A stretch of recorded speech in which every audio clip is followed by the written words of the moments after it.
Yan, first time natin mag-live mga lods. Hindi natin nakuhanan to. Naisip ko lang at ngayon lang tayo magla-live mga lodi. I-try lang natin mag-live.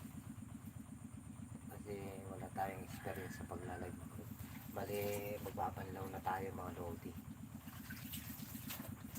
Try lang natin. Pero yung setting natin, di pa natin alam kung paano mag-live. Ngayon lang tayo mag-live. Ewan ko kung nag-note siya. Ewan ko kung may sounds dahil di ko alam eh. Mga loops. Kasi tayo mag-ano. Nabalaba tayo mga lodi. Merry Christmas sa ating lahat at sa mga solid supporter natin dyan at saka mga viewers natin dyan ngayon. Merry Christmas sa ating lahat mga lods.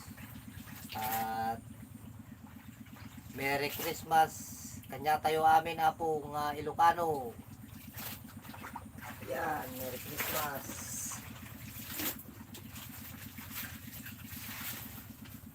Hindi natin alam mag live eh. Ewan ko lang kung okay tong live natin mga lods.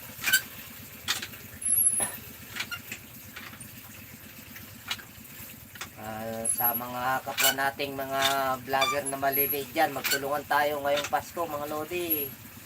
Merry Christmas sa ating lahat.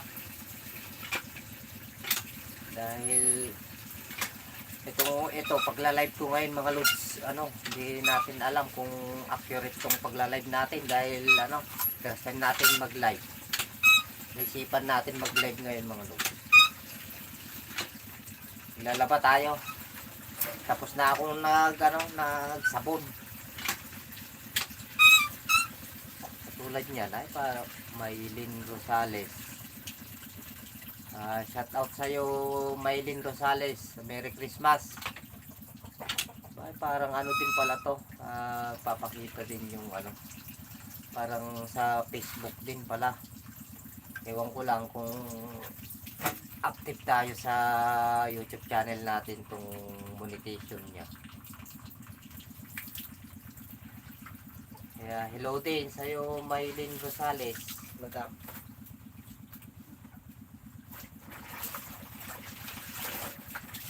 Lalaba tayo. Laba.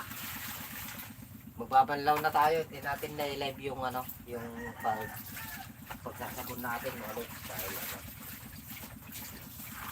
naisipan lang natin mag-live. Kasi nag-live ako sa Facebook natin kanina mga lods sa FRD 78. Yun ang Facebook page natin mga lods. Pa-follow na rin dun sa Facebook page natin mga lodi.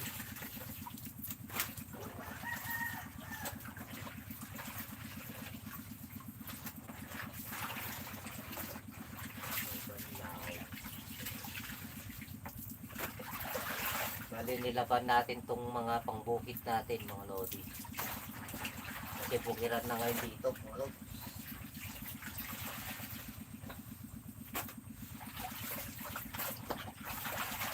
Konti lang naman to nilabang ko. Kaso kagagaling natin ang sakit parang hinihingal tayo.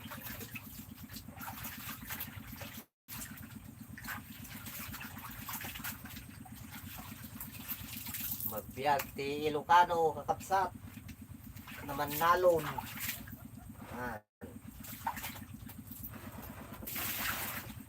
Bali magsasampay na tayo mga lodi.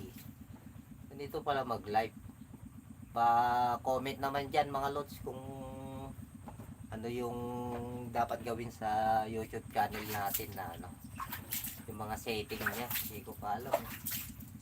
Kasi madalang lang tayo nag-upload mga lodi. Saka malit pa yung bahay natin mga lods. At saka ma-restrict tayo dito. Hindi natin alam kung tama yung ginagawa natin.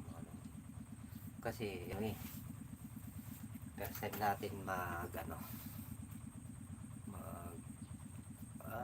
hindi matindo bali